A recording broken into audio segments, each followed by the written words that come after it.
So I request Nouman Saab and Junaid Saab to please come inside if you can find them. It's 1 minute over.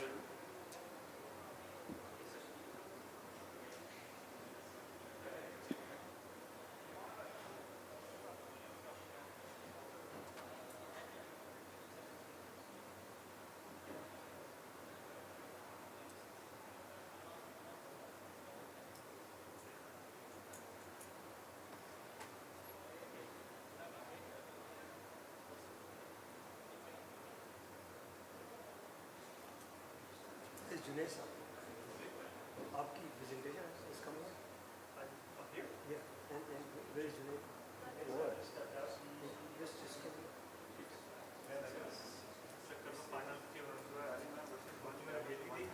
They consolidated into one. Okay, just quickly down because we are broadcasting. We're live.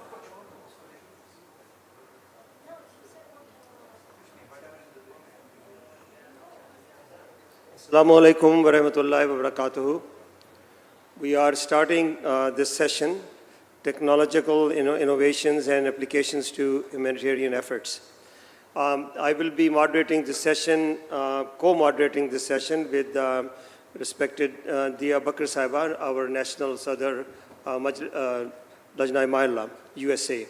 So we'll be working together, and I'm looking forward to this session and the discussion. We will start the session with the recitation of Holy Quran.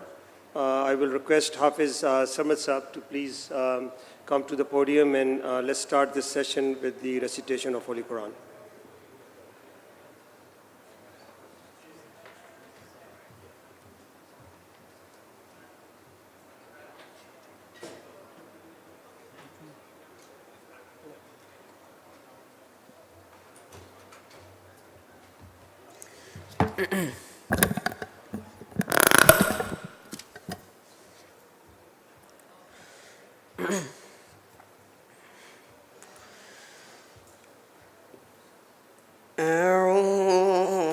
أعوذ بالله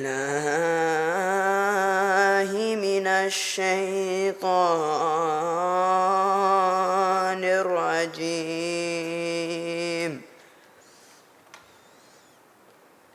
بسم الله الرحمن الرحيم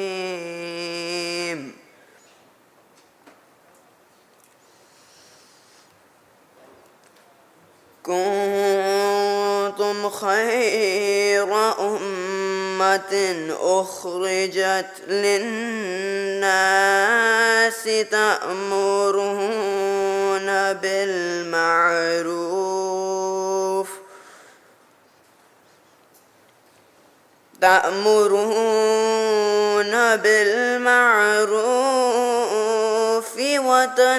وتنهون عن المنكر وتؤمنون بالله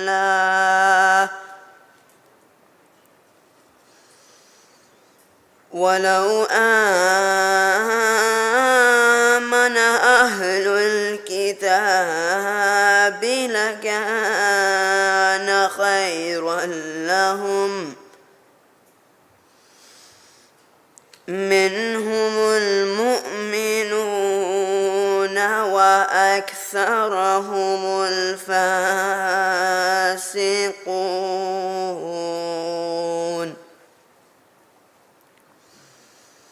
لن يضروكم إلا أذى وإن يقاتلوكم يولوكم الأدبار ثم لا ينصرون ضربت عليهم الذلة أينما ثقفوا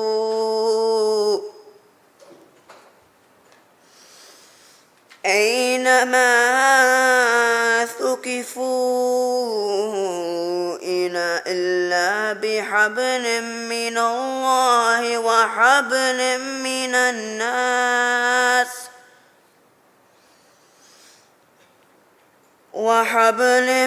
الناس وباءوا بغضب من الله وضربت عليهم المسكنة ذلك بأنهم كانوا يكفرون بآيات الله ويقتلون الأنبياء بغير حق ذلك بما عصوا وكانوا يعتدون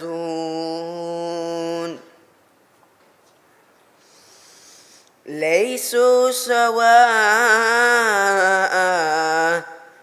من أهل الكتاب أمة قائمة يتلون آيات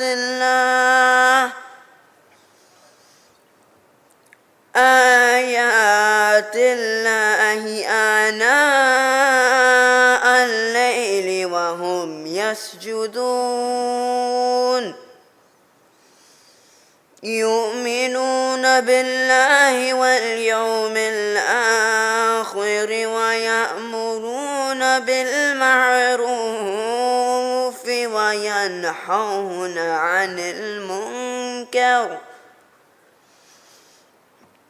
وينهون عن المنكر ويسارعون في الخيرات وأولئك من الصالحين. I will now present the English translation of the verse I just recited. I seek refuge from Allah from Satan the accursed. In the name of Allah, the gracious, the merciful. You are the best people, raised for the good of mankind. You enjoin what is good and forbid evil and believe in Allah. And if the people of the book had believed, it would have surely been better for them. Some of them are believers, but most of them are disobedient. They cannot harm you, save a slight hurt. And if they fight you, they shall show you their backs. Then they shall not be helped. Smitten shall they be with abasement wherever they are found, unless they have protection from Allah or protection from men. They have incurred the wrath of Allah, and smitten are they with wretchedness. That is because they would reject the signs of Allah and kill the prophets unjustly. That is because they rebelled and used to transgress. They are not all alike. Among the people of the book, there is a party who stand by their covenant. They recite the word of Allah in the hours of the night and prostrate themselves before Him. They believe in Allah and the last day and enjoin what is good and forbid evil and hasten, vying with one another in good works. And these are among the righteous. Jazakallah. Jazakallah, Hafiz. Once again, welcome to this session here. We have three beautiful presentations that inshallah will watch and listen. Couple of 2 points there. One is from time perspective. I will ask each speaker to please be conscious of the time. And according to the program, the question answer sessions will be at the end. So please take good notes. If you have any questions, we would like to get these presentations through, and then we'll give the opportunity and you can ask the speakers for any questions that you may have. With that, I will turn over to respected Sadr Sahaba, Dhiya Bakr Sahaba, to take on the next presentation and then introduction. Sadr Sahaba, Assalamu alaikum.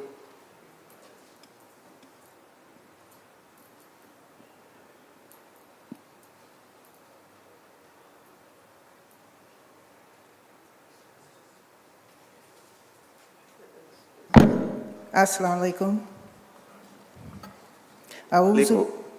A'udhu billahi minash shaitanir rajim. Bismillahir rahmanir rahim. Good afternoon, everyone. Assalamu alaikum wa rahmatullahi wa barakatuhu. It gives me great pleasure, and I'm honored, to introduce our next session on the International Association of Ahmadi Architects and Engineers Model Village, the Ghanaian Perspective. Our first speaker will be Lubna Chaudhry Saiba, who holds a bachelor's and master's degree in architect from the University of Maryland and a master's degree in sustainable energy architect from the International University of Catalonia. Her research focused on design's impact on refugee camps and temporary shelters in the Gaza Strip. She has worked as an architectural designer on education and healthcare projects in Baltimore and on the developmental initiatives along the United States-Mexican border with the UCSD Center for Global Justice. She was previously a project manager at the Neighborhood Design Center in Baltimore, specializing in community design. Through IAAAE, Lubna contributes to the design and planning of local mosque and community centers, including Batu Summit, Jopatown Community Center, and Masjid Mubarak. It gives me great pleasure to introduce our esteemed speaker, Sister Lubna Chaudhry Saiba.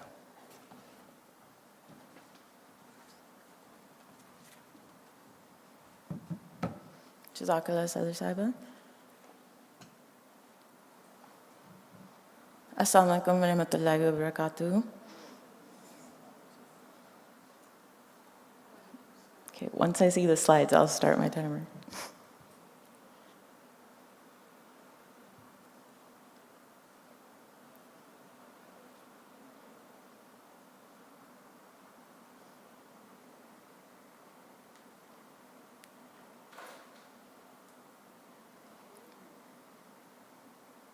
We can't see the slides just yet.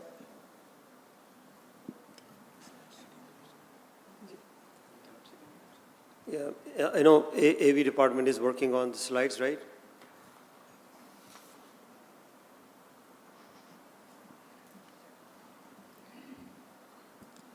Yeah, okay, next slide. Okay, so this presentation was in collaboration with Munir Hadi Sahib of IAAAE Ghana. And as a representative of IAAAE USA, we worked on this presentation together to essentially provide a case study for a model village, which are a type of project that IAAAE does throughout the world. Next slide. So, under the guidance of Hazrat Mirza Masroor Ahmad, Ayyadullah Ta'ala bin Nasr al-Aziz, IAAAE was directed towards providing humanitarian aid and logistical support to the poorest of the world. The following subcommittees were formed to carry out his aspirations: Model Village, Alternate Energy, Water for Life, and Architects. Next slide. For this presentation, I'll focus on the Model Village, but essentially that is focusing on all the other committees as well. IAAAE's expertise in water, solar energy, and architecture combine all three segments into one self-sustainable project known as the Model Village. These projects aim to provide clean running water to the doorsteps of people, and with it, light not only in houses, but in the streets as well. What's important to understand is that the Model Village isn't just about infrastructure. It's about creating a system that supports everyday life and long-term independence. At the heart of this is the community center, which becomes a space for learning and skill building. For example, in some model villages, training in sewing has already enabled some villagers to start their own small businesses, turning knowledge into income. This connects directly to the idea of social enterprise. The goal isn't just to provide resources, but to empower people to sustain themselves, whether it's farming, poultry, or fish production. These initiatives create pathways towards financial stability and resilience within the village. There's also a strong emphasis on spiritual and social connection. Through the MTA satellite systems, villagers are able to see and hear Hazur, which plays an important role in the tarbiyat and strengthening community identity. And underpinning all of this is the solar water system. a critical foundation. By using solar-powered pump and storage tanks, water can be reliably distributed across the village, supporting not just daily needs, but all of these other broader systems. And together, these elements show that the model village is really about designing an ecosystem, not just a collection of different projects. Next slide. The Somani Tenga Model Village project undertaken by IAAAE aimed to provide critical social amenities to the residents of Somani Tenga, which is a village located in northeast region of Ghana. And you can see the small pin in the map. When I looked this up, I couldn't even find it on Google Maps. That's kind of how remote this village is. The project focused on delivering essential services, including access to potable water, solar-powered lighting, and improved sanitation facilities. And with the grace of Allah, the initiative was successfully completed and officially launched through the generous sponsorship and support of Lajna Imaila USA. The project represents a significant milestone in enhancing the quality of life for the Somani Tenga community and serves as a testament to IAAAE and Hazur's commitment to uplifting marginalized communities. Next slide. So what was the challenge? When we look at the challenges in Somani Tenga, it's easy to list them individually: water scarcity, lack of safety at night, and gaps in sanitation. But the challenge really is that these aren't isolated problems. They're symptoms of a disconnected system.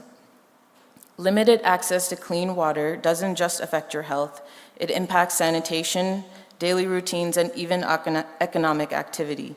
The lack of lighting doesn't just reduce your visibility, it affects your safety, mobility, and how the community functions after dark, if at all.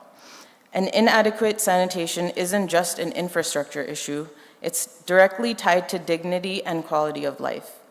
So rather than addressing each challenge separately, the opportunity here was to rethink how these systems could work together, creating a more cohesive and sustainable solution. Next slide. So in the Holy Quran, Allah reminds us and provides us the solution in very simple terms. In Surah Anbiya, chapter 21, verse 31. Do not the disbelievers see that the heavens and earth were a closed-up mass, then we opened them out, and we made from water every living thing. Will they not then believe? This verse highlights that water is not just a resource, but a fundamental foundation of human existence and dignity. It is a divine mercy. Next slide. And so this project includes the development of a fully integrated solar-powered water supply system designed to provide reliable access to clean water across the village. At its core, it's a solar-powered pumping system that lifts water into a high-capacity central tank, and from there, a durable distribution network carries water to all parts of the village. To make access practical and community-centered, 4 strategically placed water fetching points were constructed. These points were carefully located to ensure that every household has convenient and fair access to clean water. Before the full system was completed, an initial intervention was implemented through a mini solar-powered well. This served as an immediate response to the critical water shortage and provided the community with the functional water source during the early phases of the project. The full water network, including the tank pumping system and distribution line, was successfully completed on November 25th, 2024. Following installation, comprehensive testing was conducted to confirm consistent water flow to all fetching points, ensuring dependable access throughout the village. This system now provides a sustainable solar-powered solution that supports the community's long-term water security. Next slide. This project also includes the installation of a solar-powered street lighting system designed to improve safety, visibility, and overall quality of life within the village. A total of 14 solar-powered LED streetlights were successfully installed and are now fully operational across key locations. These streetlights form a coordinated network that provides reliable nighttime illumination, helping to enhance security and extend productive hours for the community after sunset. Special attention was given to the important public spaces, including the school premises and the mosque area. And together, these systems provide an energy-efficient lighting solution that strengthens both safety and accessibility throughout the village. Next slide. For sanitation, this component of the project included construction of a modern toilet facility designed to significantly improve sanitation standards within the village. The facility was thoughtfully planned with separate sections for male and females, ensuring privacy and cultural appropriateness for all users. And beyond basic functionality, the design emphasizes hygiene and ease of maintenance, supporting a healthier living condition for the community. Next slide. So Sadr Lajna is here today too, and she can shed some light on this as well. But on Saturday, December 14th, 2024, a delegation of 5 women from Lajna Mala USA conducted an inspection and formally commissioned the various facilities constructed in the village of Sumanitenga. They were accompanied by a team of members from Lajna Mala Ghana as well, who joined them to witness and support the commissioning ceremony. During the event, the Lajna Mala Sadr from both the USA and Ghana delivered comments highlighting the significance of the project. They emphasized that the successful completion of the initiative was made possible through the teachings and guidance of the promised Messiah. The speeches also underlined the pivotal role of Islam Ahmadiyya in fostering community development and improving the lives of people in Sumanitenga. And as a separate gesture of solidarity, there was donations of clothing, prayer veils, and hijabs to the village women to facilitate their prayers. Additionally, the Lajna members of Sumanitenga even elected their Lajna president that day. So with the guidance and support from the Ghana Lajna Sadr, it marked a significant step towards strengthening their community leadership and organization. The commissioning of these facilities marks a milestone in improving the quality of life for residents in Sumanitenga, showcasing a collaborative effort towards sustainable development and community empowerment. Next slide. So as we think about innovation and humanitarian work, this project reminds us that the real impact comes from designing systems that serve people.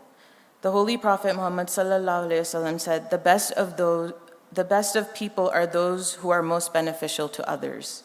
And ultimately, that's the goal, not just to build, but to create systems that uplift communities and improve everyday life for people in need. Jazakallah.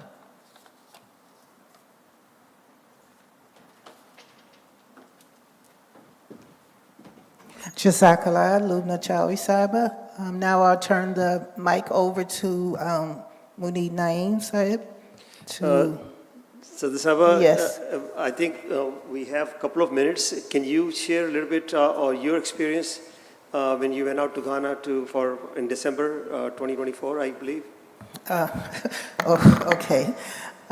So as the slide showed, this is a very remote village. Matter of fact, not only is it not on the Google Maps, we had a very challenging time reaching it ourselves.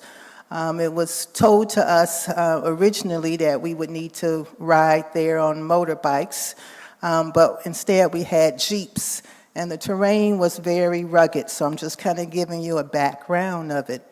And once we reached the village area, it was very serene, very clean, very quiet.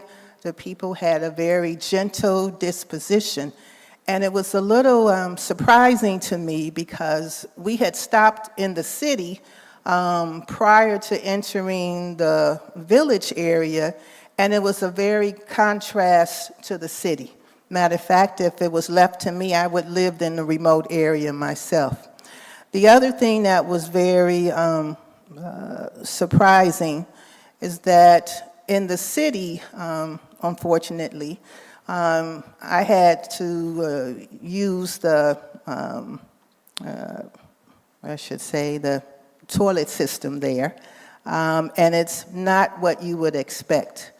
But in contrast, in Sumanitenga's village, the engineers had installed a sanitation system just like ours in America, which I was very surprised. I was the first to flush the toilet. It worked. And this was something that the inner city didn't have. Then the next item that was a little surprising to me was the solar water wells. And I had an opportunity to test that, and it ran perfectly. The water was very clear. I didn't drink it. I had to be cautious and, not contracting any illnesses while I was there, but the water was very clear. The solar lights was very impressive. They were along the walking paths. You could see in the slides that the village itself is still a typical traditional African village. But still, it was like being at a resort. The individuals allowed us to come into what we call their compound. They cooked, same on an open stove, like we would call it, more similar to going on a camping trip and having your fire built with logs. They have harvest their hibiscus. There was lots of hibiscus plants around. They had grain. So it was a typical, to me, African village that, by the grace of Allah, under Khalifa Masih Khamis, we were able to modernize some of the conveniences that we enjoy here in the United States. And then the last thing I would like to say is that the individuals, initially, I think, looked surprised at us and kind of looked at us from afar, but, in a minute or two, it was like we had come to a family under Ahmadiyya. And they were very gentle, very warm, very kind, very open, and that they were very extremely appreciative of the work that the engineers had brought to that particular village. So on behalf of them and behalf of Lajna Ismaila, I thank IAAAE for identifying this area and working to bring it to modernization. Jazakallah. Jazakallah, Sadr Sahaba, for sharing that beautiful experience. And I think we can talk about miracles of God Almighty in these experiences that you will see, especially for Water for Life, I've seen throughout my life.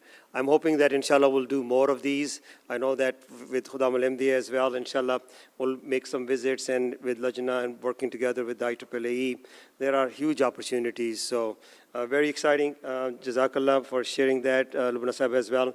So our next presentation is about disaster preparedness, planning and execution, and the technical aspects. So we have two speakers. I will introduce both of them. First one is Nouman Ahmed Sahib. Nouman Ahmed Sahib is an IT cloud solution engineer. You wonder how did he get stuck with this disaster preparedness, but he is very good at it. So you'll see from his presentation. He's alongside his technical career, he serves as the Disaster Preparedness Director for Humanity First, where he leads community-focused readiness initiative, emergency response training, and national preparedness program. His work bridges technology and humanitarian service, helping communities strengthen their resilience before crises occur. He has contributed to multi-state disaster readiness efforts and regularly collaborates with emergency response team, faith-based organizations, and local agencies to build practical and accessible preparedness framework. Junaid Malik Saab, he is our president of IAAAE, is a civil engineer working as capital infrastructure planning manager at Fairfax County government in Virginia. Junaid is a licensed professional engineer in the state of Virginia and Pennsylvania. After receiving his bachelor's degree from University of Engineering and Technology, Lahore, Pakistan, he pursued his master's degree from Texas A&M. Junaid has over 2 decades of experience in planning, designing, construction, assets management, and capital planning of water infrastructure projects. These infrastructure projects include critical water, wastewater, stormwater pipelines, pump stations, and related facilities needed to support the environmental and our quality of life. So past decade, he's has the opportunity to serve as the chairman of IAAAE. this team has supported the USA Property Department in various projects, including acquisition, site and facility design, constructions, and maintenance consulting. Junaid works with Humanity First USA and various Jamaat departments to offer mentoring as well as job source and community disaster emergency. And he's also part of our disaster preparedness and post-disaster survival committee member also. So with that, I will welcome, I think Nouman Sahib is going to go first. Okay, Junaid Sahib is going to go first.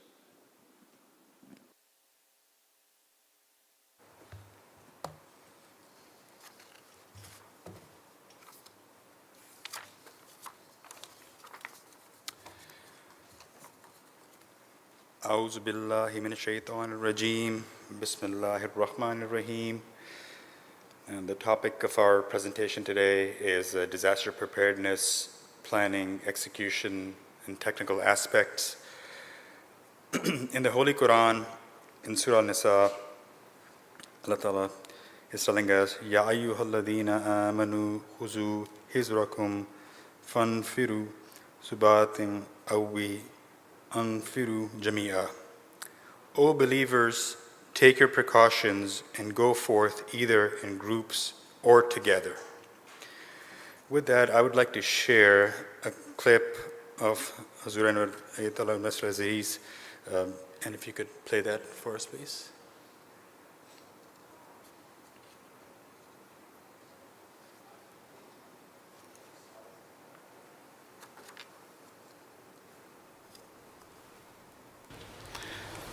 Conflicts are erupting around the world. I have said many times, I fear we are drawing ever closer to a catastrophic world war. And if and when such a war occurs, resources will be scarce. Money or valuables will be of little value. Thus, Humanity First should prepare a comprehensive plan for how it will function and provide aid to those in war zones and affected areas. Whilst your disaster relief teams have some experience in responding to the earthquakes, tsunamis, floods, and other natural disasters, the fallout from a world war would be on a completely different scale. It would present an unprecedented, precarious, and complex challenge unlike anything you will have encountered in the past. Indeed, it is even possible that Humanity First workers could lose their lives or severely injured in the course of their duties. Thus, you must plan meticulously and train your teams rigorously so they are prepared as much as possible. You should identify the specific areas where you can help, as it will not be possible for Humanity First to cover everything. Your priority should remain saving lives and alleviating suffering. I know some contingency planning has already been done, but it should be reviewed and developed further. Remember, at a time of profound crisis, selfish people look to protect themselves and their own interests. But as members of Humanity First, you must always set aside your own interests and needs for the sake of others. With these words, I pray that may Allah the Almighty accept and reward every sincere contribution, sacrifice, and act of service offered by Humanity First over the past 30 years. May all members of Humanity First, wherever they may be, serve with ever greater distinction and devotion. And may Humanity First always live up to the noble aspiration with which it was founded. And may Allah, the Almighty, enable humanity first to shine as a beacon of hope and mercy for generations to come. Amen. Now, join me in silent prayer.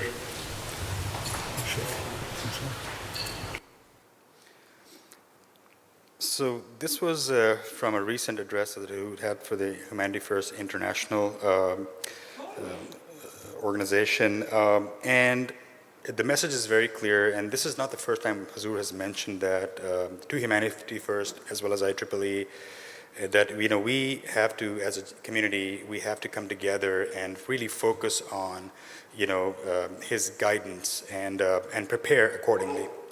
So in that regard, the Ahmadiyya Muslim community in the US, under the leadership of Amir Saab, has prepared a team, as Munum Saab had mentioned. And this team includes, of course, Amir Saab has appointed Munum Saab as the chairman of the Ahmadiyya Muslim community post-disaster survival preparedness team. And as you can see, we have members from Ansarullah, Lajna Ma'ullah, Khudam al-Ahmadiyya. We also have Amuriama participation, very, very critical to this. And of course, Humanity First, IAAAE, and also AMMA. So this entire team is working collectively to really deliver on the expectations that Hazur has set for us. Some of the achievements that this team has and continues to achieve are the assessment of Jamaat's state of preparedness, and this is not just it's also the individual level preparedness.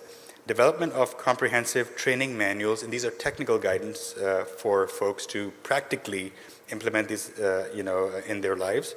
Acquisition of survival training supplies, and that's a very key factor because we all listen to great talks, but then we don't take any action, so that's really important.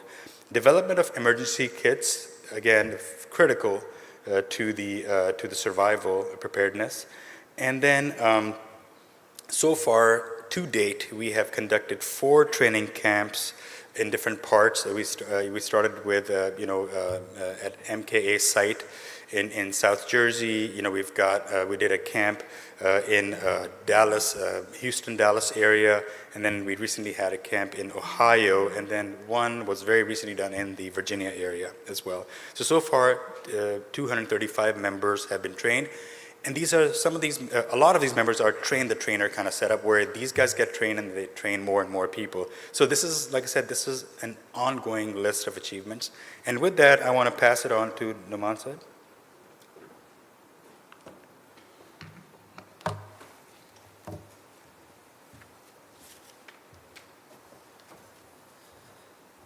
Assalamu alaikum wa rahmatullah. Jazakallah, Junaid, for sharing the wonderful message of our beloved Hazur and the profound guidance he's given us. He spent so much time and effort in making sure that we are safe, that we are protected. It is like the time of Hazrat Nuh alayhi salam when he called his people to the ark. And it is a similar scenario where Hazur Allah Ta'ala bin Nasr al-Aziz is calling on our families to build that ark for our families to protect us. So I want to start by talking about key components of disaster preparedness. And so a lot of these things that we hear often, and we have seen many of these guidances. We hear them on TV, we hear them from friends, we hear them on YouTube, social media. People are starting to become more aware and more interest towards this as the world crisis, world political climate deteriorates. So it is important for us to understand how to prepare ourselves, but more specifically in this forum, how these things apply to the scientists and our doctors, and how we're going to pass that baton to the future generations, and how we're going to protect our intellectual property. Our ancestors did a great job at preserving that knowledge and passing it on to us so we can further explore and take it to its new heights. However, the one challenge that was not looming or lurking over their head was threat of a global crisis, threat of a global war, threat of a nuclear catastrophe that wasn't present to them. So due to that fact, it is absolutely essential for us to keep those things in mind and prepare. Some of the key components of disaster preparedness are planning, supplies, communication, protection and safety, and recovery. And I'll go into those in just a second. But before that, there are some different types of disasters I'll talk about to give you an idea of what is qualified as a disaster. Oftentimes, if we were to Google or if we were to just search on ChatGPT and ask what are the different types of disaster, we'll be told they're ecological disaster, radiological, or war, nuclear disaster, and quite simply, if we were to go on FEMA's website and there's some guidance on different types of disaster preparedness, these are the types of categories that are listed there. However, the one question that I will have for all of us is to think that, is that really what we will categorize as disaster? Or once someone's life comes to a crumbling end, their life falls apart, everything is uprooted, they have been moved and forced out of their homes like the people in various parts of the world, people in Ukraine, people in Palestine more specifically. For them, they can have all the wealth, they can have all the amenities, it is a disaster. And even if they were not in a state of war, we saw this in Texas last year where because of those floods, people who were displaced from their homes, while everybody else all around the world was living comfortably, their world had come to an end and it became difficult. So with that, I will go into the next slide, which is planning. How do we plan for the disasters that may happen? Emergency plans for homes, for works and schools. This includes evacuation routes in case if we had to evacuate immediately. Most of us don't think about that, but it is important for us to plan for that. While we evacuate, we also have to think about, and this will take us to the next slide, is supplies. And this is probably one of the most important aspects of it. What supplies do we have at home? Do we have emergency kits? Do we have, if we had to hunker down like we did during COVID time, do we have enough supplies to be able to sustain for a period of 90 days, as Hazur has mentioned on other occasions? Do we have a go bag kit? But in this case, more importantly for our scientists and doctors, do you have a preparedness kit? Are you in a position to treat others? We have no doubt that doctors will be able to take care of themselves, but can we serve others, which is our purpose here? Do we have a kit ready, a trauma kit or some sort of a medicine kit where we can quickly deploy in a disaster zone and they can help others and assist others? And that is exactly the purpose of this presentation, is to encourage all of us and bring this to our attention that we must focus on this and plan accordingly. Further, we'll go on to the next slide. Communication, how to stay connected. We don't need sat phones and all this communication technology. Yes, it's always good to have, but do we have a communication plan? Have we ever bothered consulting with other doctor fellows and made a plan that if this was to happen, how will we immobilize? Have we discussed this with our families, that in case a disaster was to strike and I was at work, you're at home, how would we come together? These are guidance that is not just by Humanity First, but most disaster relief organizations, including Federal Emergency Management, has encouraged to have these discussions, and the guidance has been provided by them. Then there's safety. How do we protect ourselves and how do we protect others? Understanding the risks. In this case, for our medical professionals, hospitals are super sanitized, there are sanitizers everywhere, there's all these standard operating procedures. But have we ever sat down and thought about how will we accommodate for those people, will we accommodate a situation where we do not have that cleanliness standard and limited resources available to us?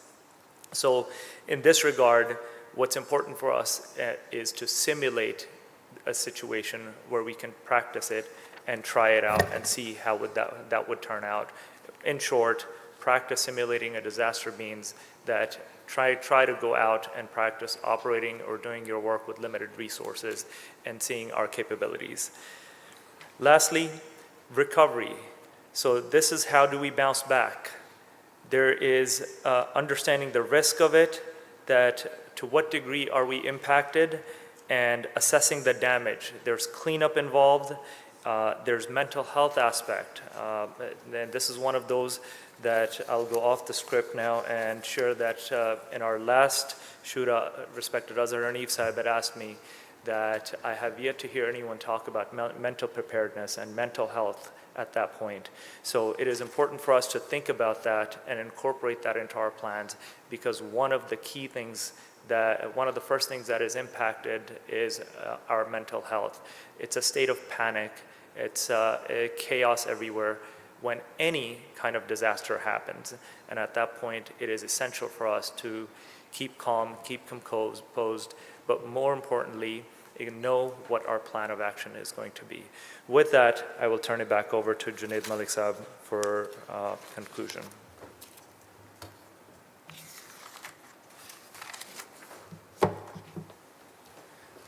Jazakallah Nouman Sahib. And again, just reiterating the message from Hazur, again, this has been going on for several years, and very recently Hazur also addressed humanity first, and especially for the role of women. And I want to bring that up because a lot of times we don't realize, how important it is. And so Hazur is saying the role of women in disaster is the same as men, and their training should be the same, and it should be available to all women so that they can be trained in disaster relief management and have the necessary courage, skills, and expertise. Women volunteers are often essential to help in disasters with specific needs that only they can understand and fulfill. And then going back a few years before that, Hazur, at one of the IAAAE symposiums in 2023, he told us again that owing to the fragile state of the world, Hazur has instructed that IAAAE should consider how it could play its role in rebuilding society in case of possible world war, and formulate a plan detailing how shelter and accommodation could be rapidly constructed, in addition to large-scale projects for agriculture and food security. So again, highlighting the importance that Hazur has been mentioning for many, many years. Okay, so going to the next slide and wrapping up this important topic, if this is the key slide here and a takeaway for all of you, and just a few bullets here. I think we're having some issue with the AV. Can you please bring it up again?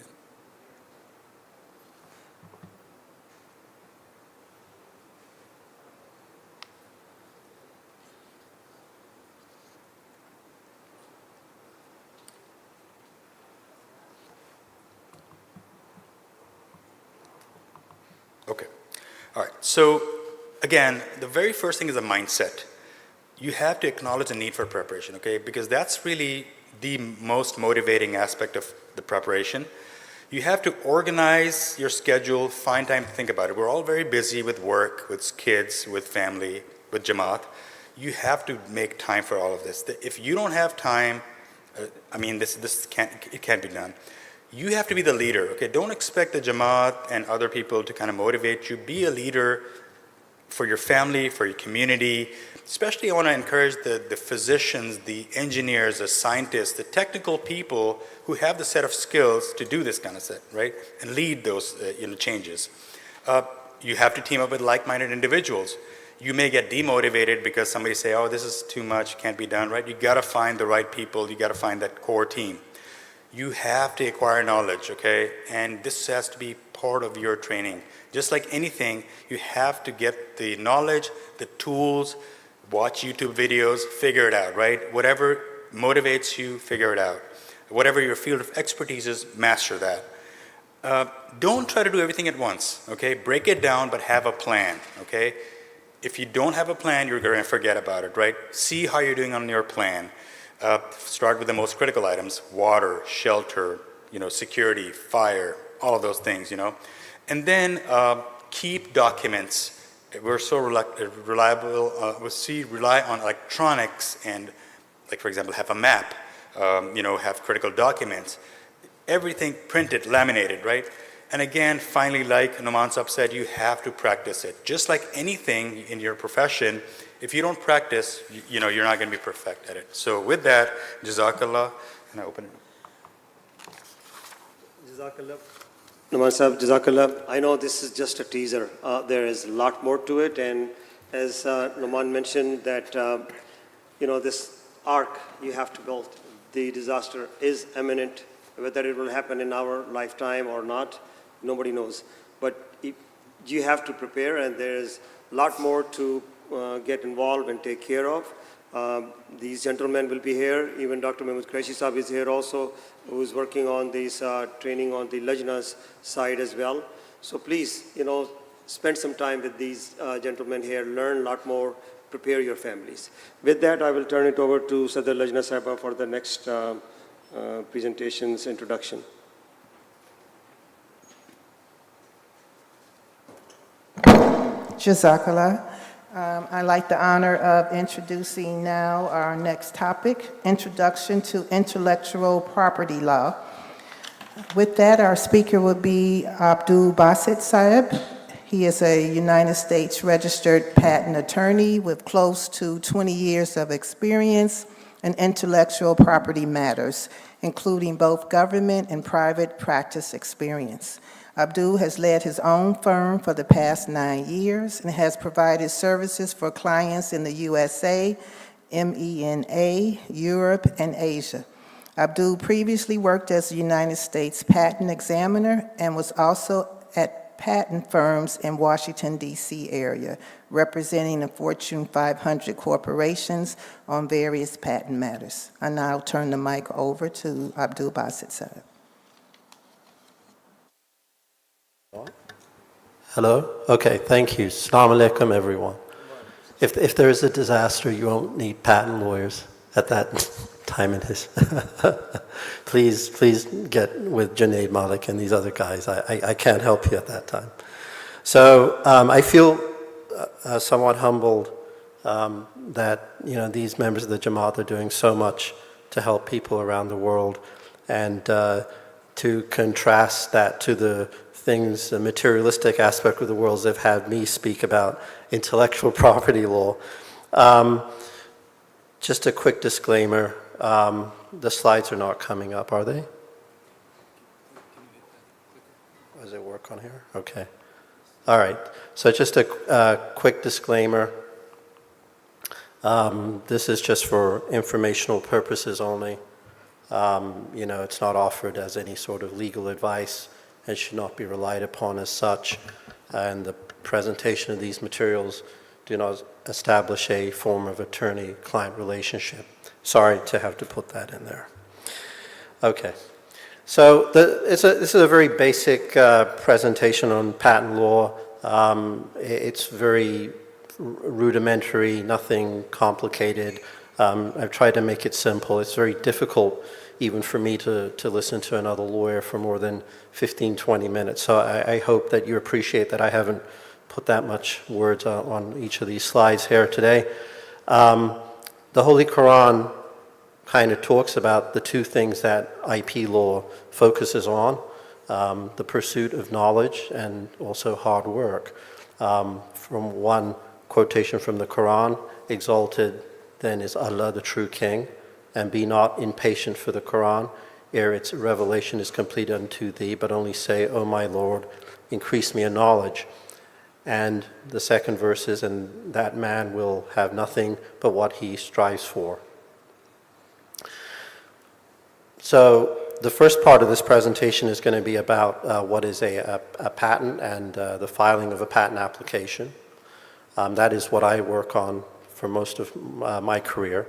So a patent is a property right that is given to an inventor to exclude others from making, using, offering for sale, or selling the invention throughout the United States, or importing the invention in the United States. Now, the reason why I highlighted the exclude others is because a patent doesn't give you the right to make the invention, it gives you the right to exclude others. So that means is you can come up with an invention and you could decide never to sell it, never to manufacture it, but you can force others never to do the same either. And I'm not going to talk about that today, but this is an area of controversy because there are people out there that all they do is get patents, but they never actually use or sell the patents. They use it to exercise their right to obtain, in a nice way of saying it, licensing fees from other people for the fact that they may be copying the technology that's described in the patent itself. So there are three types of patents. One is a utility patent, which is the majority of what patent applications are filed for. A patent can be, a utility patent can be for a machine or apparatus. It can be for methods and systems, so it can be for processes. One of the most important types of processes that a lot of people file patent applications for is software. So for example, if you want to have software to control, let's say, solar streetlights, which was talked about in one of the previous discussions, you can file a patent application for that, as an example.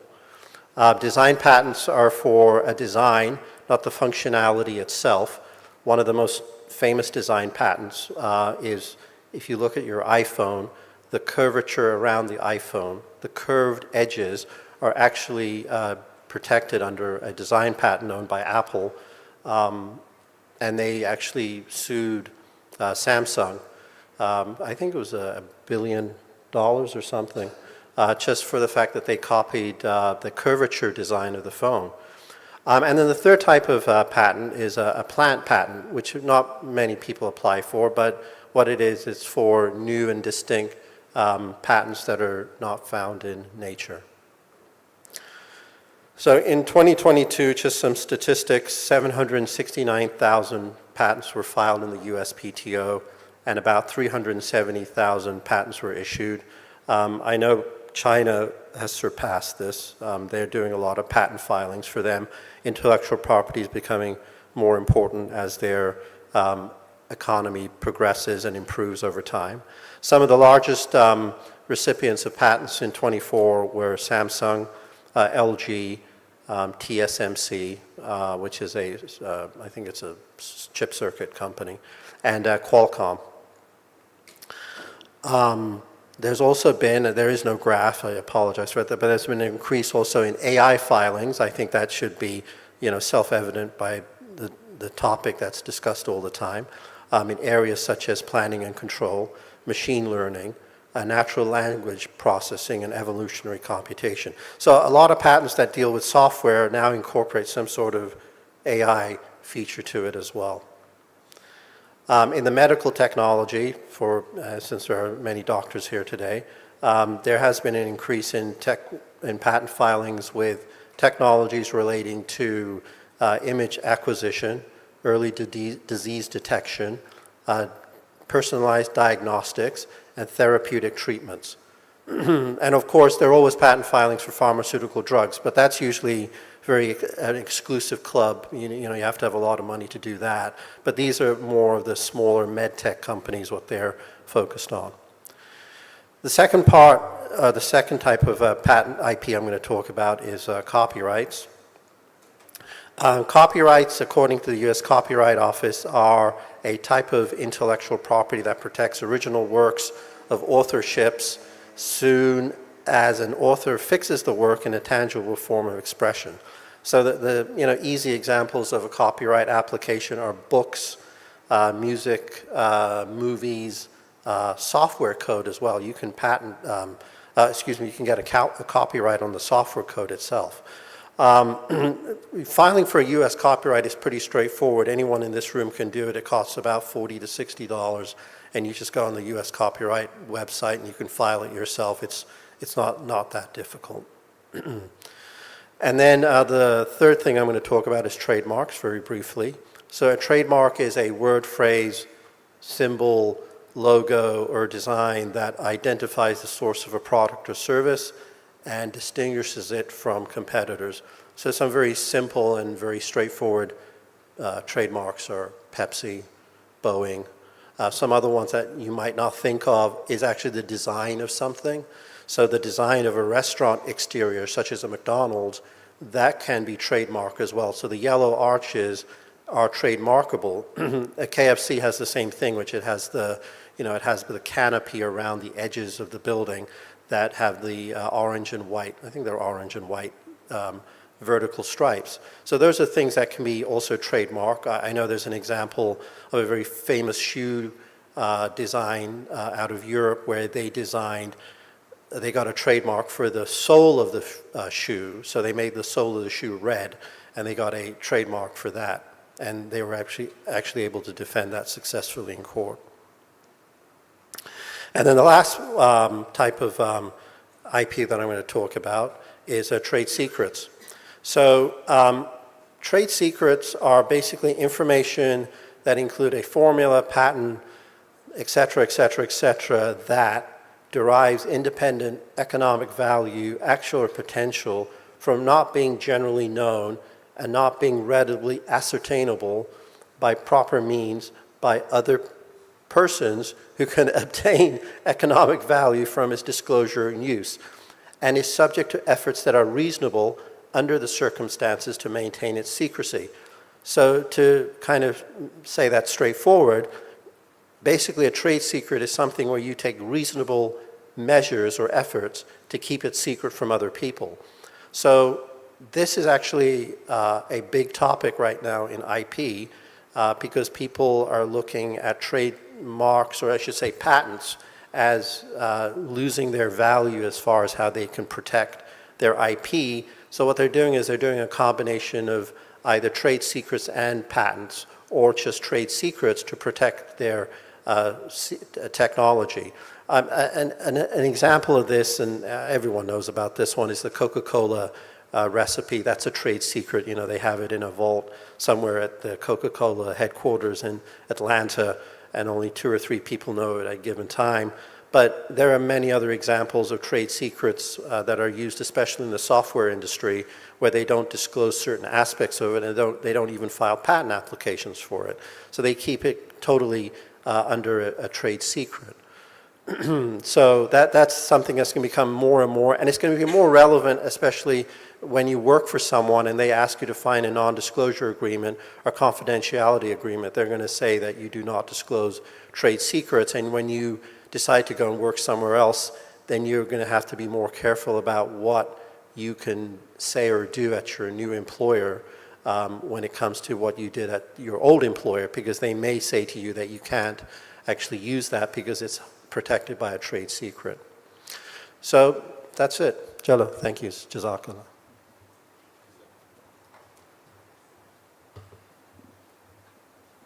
Jazakallah.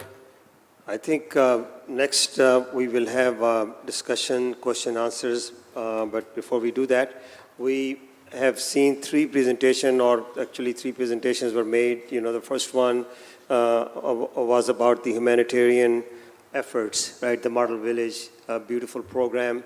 And I think that deserves a lot of attention, that we should all participate.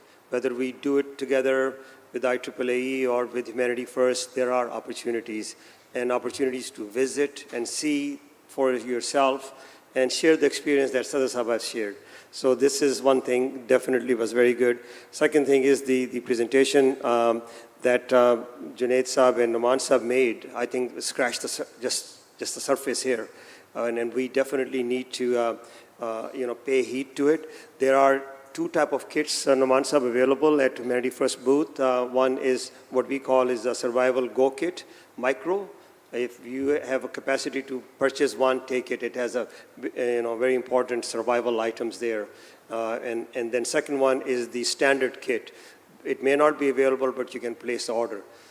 Other thing I want to mention, that at Jalsa, there will be a disaster preparedness booth or tent set up. I think all of this committee members and the team will be there. So I urge you to visit that, learn all the survival, to get the manuals, how you need to train your own family members, what kits you need to have. There is a lot more you can learn from that visiting to the Jalsa booth there. So please keep that in mind. Jazakallah for sharing this patent and all of this great information. I think definitely is a new knowledge for many of us, but Jazakallah for sharing it. So now we have 4:05 and we need to finish it by 4:25 because then I'll turn it over to Sadr Lajna Sahaba. She has remaining programs she will go over. So we have roughly about 15 minutes or so. If anyone has any questions for any of these presenters. You can raise your hand and then or come up.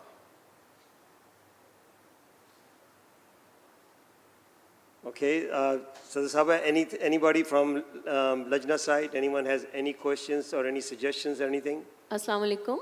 Wa alaikum assalam. My question is that when is the next disaster preparedness training? Okay, so there are two things. One, the major camp. Inshallah, the next camp will be after Jalsa. We have not scheduled it yet. Will be in the Wisconsin area. And the next one after that will cover New York, Connecticut, and New Jersey area. And then one will be in the West Coast. So there are three planned. The dates are not announced, but in our next committee meeting, we will announce that. The second thing is that women training, the webinar, the Train the Trainer, Dr. Hibatul Ghani Sahaba is leading that from the Lajna. She has gone through the training already with Train the Trainer, and with Sadr Sahaba's permission, after Jalsa, there will be webinars scheduled for Lajna to attend that.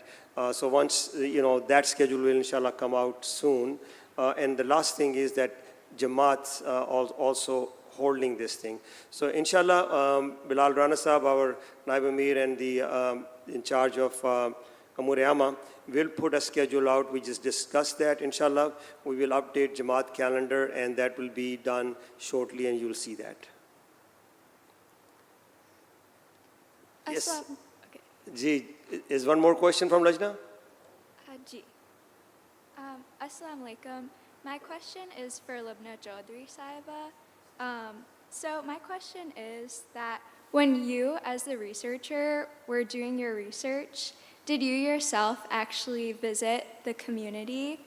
And sort of in general, what are some strategies to effectively communicate with international researchers and populations, specifically for ensuring cultural competence for those regions? Assalamu alaikum. Jazakallah for the question. So for this project, I was not able to visit. This was essentially showcasing the project that had been done. But inshallah, in the future, I would like to visit a model village. And as far as researchers, are you saying researchers from here going and trying to gather information about projects such as this? Is that? Yes. Okay. So I would say the first step would be to find a local organization. Usually, if you are working in the field, there's already someone, doing the work. A lot of times for Humanity First or other organizations, we're providing funding, but then you want to connect with a local partner. And through that, I would say you'd be able to find the best information. And then the second thing would be to visit yourself. So I can take my own advice, and then, talk to people who are actually living there. And that's something I can say as an architect and a designer, that you have to talk to the user, right? So there's issues that come up that we, even as engineers or architects, we don't know, the real issues within the community. So I would say find a local partner. There's usually, one or two leaders within the community, and try and find people that cover different groups within the community. So men, women, even children. Sometimes communities have like a larger elderly population. So yeah, like any design problem or a scientific method, you want to try and get as much research done here, but then again, connect with someone locally. Yeah. Jazakallah. We have one question from men's side. Go ahead. Is the microphone on this side? Okay, go ahead. You can come up here and at the podium.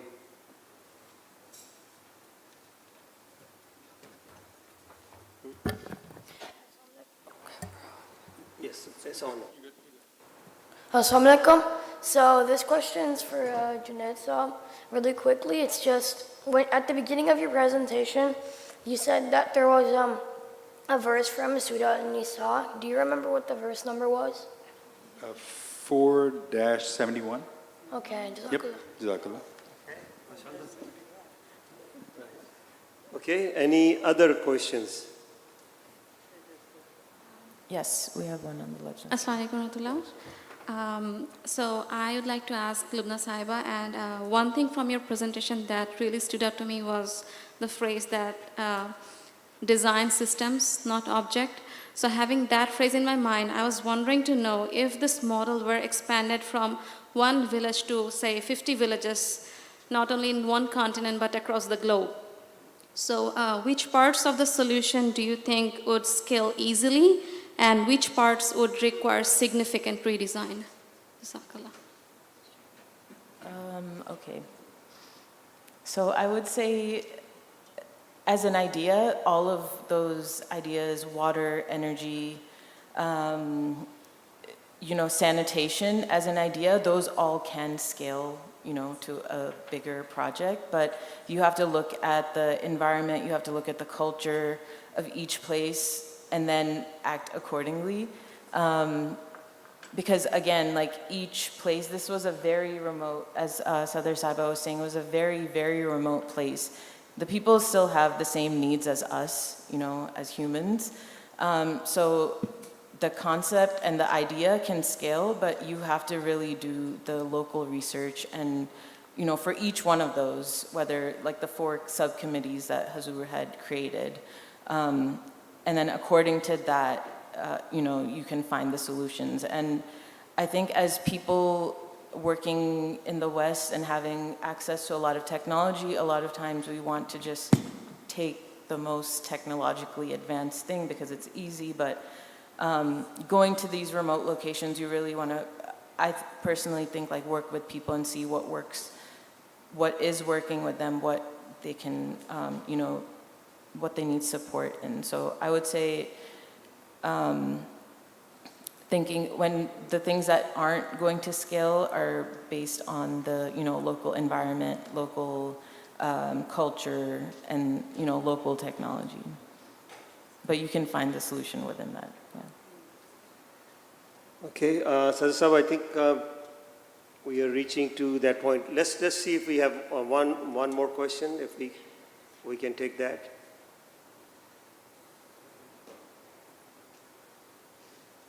If there's nothing, I just want to also share that when Hazur addressed the International Conference of Humanity First, the 30th anniversary, and Hazur talked about the exponential growth, projected that. So Ahmad Saab met with Hazur just recently, and Hazur looked at the plan that we had prepared. Hazur basically kind of rejected it and sent it back. Said, you are not touching the billion people mark that Hazur had a mindset that the next 30 years, the plan you lay out. So everything that we'll do will have to be scalable from the sense, because Hazur's vision is that one day, inshallah, that we will be bigger than Red Cross. And then, every project, this is the collaboration that I, inshallah, will talk about tomorrow between IAAAE from the research perspective, between the execution arm, between the AMMA organizations, that we all need to work together, because that's the only way we will reach out to the masses that Hazur wants us to serve as a community. And there's a lot of research element, scaling of whether it's the solar systems to, so from or the medical clinics and all of those things in there. There's a lot of work ahead of us, but we just need enthusiastic people who pay heed to Hazur's guidance and instructions and step up. Sadr Saab, I will turn it back to you. I think you need to make some announcements and closing this session, because I don't think there are any questions at this side. Jazakallah. I do have a question. My question is to Basit Saab. In the presentation about patents, copyrights, trademarks, and trade security, my thought went to our motto, love for all, hatred for none. So what, as a community, do we have, or what we should do to safeguard this model so no one else takes it?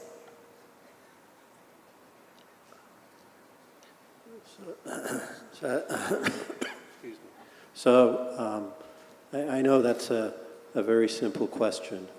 But simple questions always have complicated answers. So I think that the phrase, I believe you can trademark it. You can. And I think you might have trademarked it, right? We did, right? Yeah, we have done for many first. I believe that it has been done. So that is one of the ways to protect it. I mean, you don't actually have to trademark. You don't have to file a trademark application to protect a trademark. By common law, which means just by natural law, if you have a trademark that you're using and someone copies it, you can still take them to court, or you can litigate against them. I'm not saying the Jamaat would do that, but I'm saying that you don't actually have to file a trademark application for something. So I believe the Jamaat has done that. For someone else to take some phrase of the Jamaat or something and try to copy, there are other avenues as well where you can prevent them from doing that other than IP. There might be other ways where they're trying to confuse someone in certain ways, or they're trying to use something in commerce which is dedicated to you. So there are many different ways to, I guess, skin the cat. So as far as providing protection for these types of things, and I think, mashallah, I think the Jamaat has done that. So I think we fight that battle literally, for us, the Humanity First also. You may see a lot of spam messages coming in, people pretending they are from Humanity First. So they will, you will have to continuously challenge, and that's where our Amila, the Lawyer Association is very helpful for us. Every time we see that breach, we reach out to them quickly and try to, mitigate or try to take some actions on that. But I think I agree with Basit Saab. I think Love for All is trademarked or registered, but I know that we have done various things for Humanity First.